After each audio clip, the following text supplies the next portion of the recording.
நீதிமொழிகள் 23ஆம் அதிகாரம் 1ஆம் வசனம் முதல் 35ஆம் வசனம் வரை. நீ ஒரு அதிபதியோடே போஜனம் பண்ண உட்கார்ந்தால் உனக்கு முன்பாக இருக்கிறதை நன்றாய் கவனித்துப்பார். நீ போஜன பிரியனாய் இருந்தால் உன் தொண்டையிலே கத்தியை வை. அவனுடைய ருசியுள்ள பதார்த்தங்களை இச்சியாதே, அவைகள் கள்ள போஜனமாமே. ஐஸ்வர்யவானாக வேண்டுமென்று பிரயாசப்படாதே, சுய புத்தியை சாராதே. இல்லாமற் போகும் பொருள் மேல் உன் கண்களை பறக்க விடுவானேன்? அது கழுகை போல சிறகுகளை தனக்கு உண்டு பண்ணி கொண்டு ஆகாய மார்க்கமாய் பறந்து போம். வன் கண்ணனுடைய ஆகாரத்தை புசியாதே, அவனுடைய ருசியுள்ள பதார்த்தங்களை இச்சியாதே. அவன் இருதயத்தின் நினைவு எப்படியோ அப்படியே அவன் இருக்கிறான்.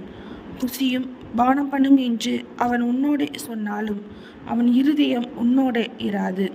நீ புசித்த துணிக்கையை வாந்தி பண்ணி உன் இனிய சொற்களை இழந்து போவாய். மூடனுடைய செவியில் கேட்க பேசாதே, அவன் உன் வார்த்தைகளின் ஞானத்தை அசட்டை பண்ணுவான்.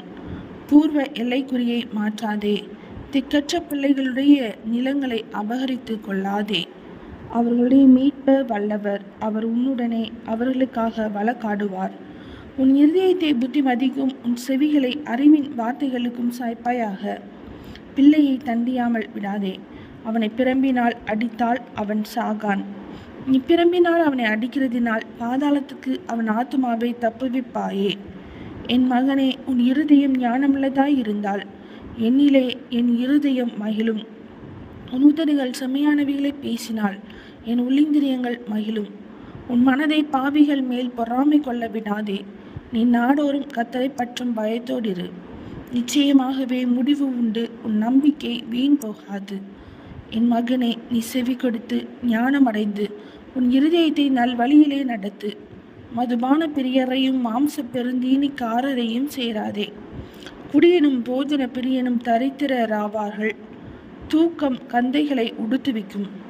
உன்னை பெற்ற தகப்பனுக்கு செவி கொடு. உன் தாய் வயது சென்றவள் ஆகும்போது அவளை அசட்டை பண்ணாதே. சத்தியத்தை வாங்கு, அதை விற்காதே. அப்படியே ஞானத்தையும் உபதேசத்தையும் புத்தியையும் வாங்கு. நீதிமானுடைய தகப்பன் மிகவும் களி கூறுவான். ஞானமுள்ள பிள்ளையை பெற்றவன் அவனால் மகிழுவான். உன் தகப்பனும் உன் தாயும் சந்தோஷப்படுவார்கள், உன்னை பெற்றவள் மகிழுவாள். என் மகனே, உன் இருதயத்தை எனக்கு தா, உன் கண்கள் என் வழிகளை நோக்குவதாக. வேசி ஆழமான படுகொலி, பரஸ்திரி இடுக்கமான கிணறு. அவள் கொள்ளைக்காரனைப் போல் பதிவிருந்து மனுஷருக்குள்ளே பாதகரை பெருக பண்ணுகிறாள். ஐயோ, யாருக்கு வேதனை, யாருக்கு துக்கம், யாருக்கு சண்டைகள், யாருக்கு புலம்பல், யாருக்கு காரணமில்லாத காயங்கள், யாருக்கு இரத்தம் கலங்கின கண்கள். மதுபானம் இருக்கும் இடத்திலே தங்கி தரிப்பவர்களுக்கும் கலப்புள்ள சாராயத்தை நாடுகிறவர்களுக்கும் தானே. மதுபானம் இரத்த வர்ணமாய் இருந்து பாத்திரத்தில் பலபலப்பாய் தோன்றும் போது நீ அதை பாராதே, அது மெதுவாய் இறங்கும். முடிவிலே அது பாம்பை போல் கடிக்கும், விரியனைப் போல் தீண்டும். உன் கண்கள் பரஸ்திரிகளை நோக்கும், உன் உள்ளம் தாறுமாறானவைகளை பேசும். நீ நடுக்கடலிலே சயனித்திருக்கிறவனைப் போலும் பாய்மர தட்டிலே படுத்திருக்கிறவனைப் போலும் இருப்பாய். என்னை அடித்தார்கள், எனக்கு நோகவில்லை. என்னை அறைந்தார்கள், எனக்கு சுரணை இல்லை.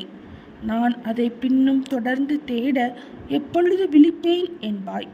நீதிமொழிகள் 23ஆம் அதிகாரம் முடிந்தது.